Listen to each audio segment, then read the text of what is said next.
Number 3. The Winchester Mystery House.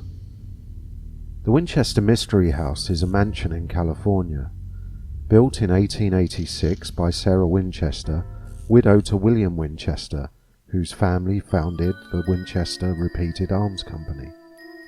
Since its construction, the house, that occupies 24,000 square feet of land, had a reputation for strange goings-on. Sarah Winchester was constantly adding to the property. She hired a large number of builders who worked day and night on the construction of the property until it was finally completed nearly 4 decades later. The strange layout of the mansion baffles many to this day. There were no official architectural plans.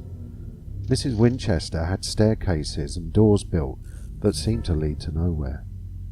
Rooms with no apparent purpose. It was said that she built these oddities to confuse the ghosts that lived within the Victorian structure's walls. Mrs. Winchester built the home not only for herself, but for the spirits of all those who were killed by the Winchester rifle. The house had a séance room.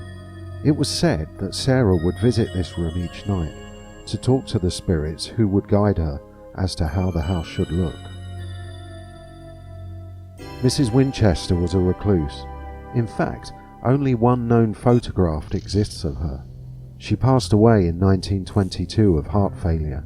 On hearing this, all of the workers put down their tools and went home. We may never unlock the true mystery of what happened in that house, though maybe you can find out for yourself, as it still stands to this day and is open to tourists. The famous horror writer Stephen King wrote a book called Rose Red. It was loosely based on the Winchester Mansion. This was later adapted into a mini-series for television. In more recent times, a movie was made called Winchester. This was based on the story of what Sarah experienced in the house, and is well worth watching. You can find the link to this trailer in the description below. Number 2. The Amityville Horror. In the quiet village of Amityville, 30 miles outside of New York, sits a house with both a violent and terrifying history. The house, known as the Amityville Horror House, sits at 112 Ocean Avenue. In November of 1974, this was the scene of a tragedy when Ronald DeFeo Jr. shot and killed his entire family while they were sleeping. This included his mother, father, 2 younger brothers and 2 sisters. DeFeo was arrested, charged and sentenced to 6 times 25-year life sentences. He currently resides in a New York correctional facility. Mr. DeFeo claimed to have heard voices in his head coming from the house, telling him to kill his family.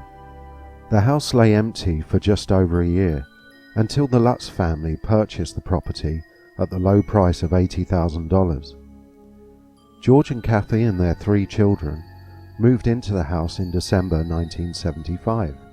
What started out as the family's dream home would soon turn into their worst nightmare. Soon after moving into the Dutch colonial, the family would start to experience some strange and frightening activity. George Lutz would wake up at 3:15 a.m. every single morning, around the same time as the murders took place just a year before. The family smelt strange odours and claimed to see slime oozing down the walls. One room was full of thousands of flies, keeping in mind that this was a cold December. On the day of moving in, the family called their priest to bless the house. They claimed that the priest heard a voice telling him to get out.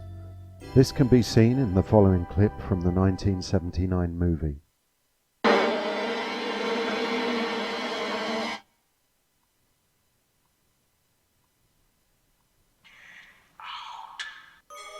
One night, both George and his stepson Daniel saw a pig-like creature with red eyes looking down at them from one of the upstairs windows. As the paranormal activity grew worse, the family became more concerned. On the final night that they spent in the house, it was said that the bed started to rock and then levitate off the floor. The entire family jumped into the car and drove away, never to return, leaving all of their belongings behind. George returned to the property to allow the media along with a team of investigators to enter the house. He himself refused to go inside. The paranormal investigators, including Ed and Lorraine Warren, spent the night in the house with Channel 5 News investigating the claims. Lorraine Warren would recount in later interviews how frightening the experience in the house actually was. The team conducted a séance and set up equipment all over the house with the hope of catching some form of paranormal activity. One camera did indeed capture an image of what looked like a child with glowing eyes. There were no children present in the house at that time. Could this have been one of the DeFeo children? The book written by Jay Anson, called The Amityville Horror, became a success. This was made into a movie and sparked many sequels, along with a 2005 remake of the original movie. After years of keeping quiet, Kathy's two sons have both since come forward to tell their stories. They have both admitted that the hauntings were indeed very real. My Amityville Horror is a 2012 documentary film featuring Daniel Lutz, with the story from his own perspective. The link to the trailer can be found in the description below.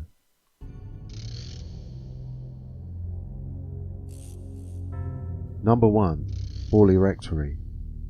Paulie is a small village located in the countryside on the North Essex border with Suffolk in the UK. The rectory was a large house built in 1862 by the Reverend Henry Ball, after the previous rectory was destroyed by fire in 1841. The rectory included a rectory cottage and both overlooked the church of Paulie.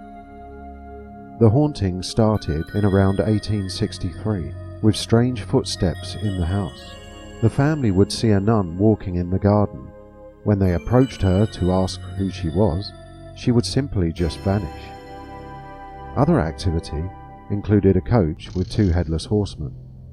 Ball died in 1892 and was succeeded by his son, the Reverend Harry Foister Ball. Harry died in 1927, and the rectory stood empty until the Reverend Guy Smith took over occupancy.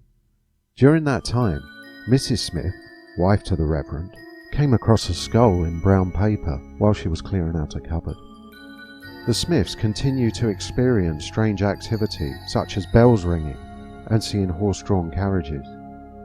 Mrs. Smith was put into contact with the Society of Psychical Research, and paranormal investigator Harry Price became involved with the case.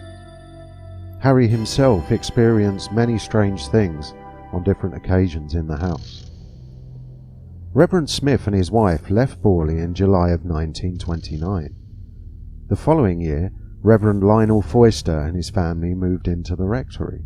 He kept an account of the strange activity that took place there and forwarded this to Harry Price. The Foister family moved out in 1935. The house once again remained empty until Harry Price himself rented it for a year to continue his investigations.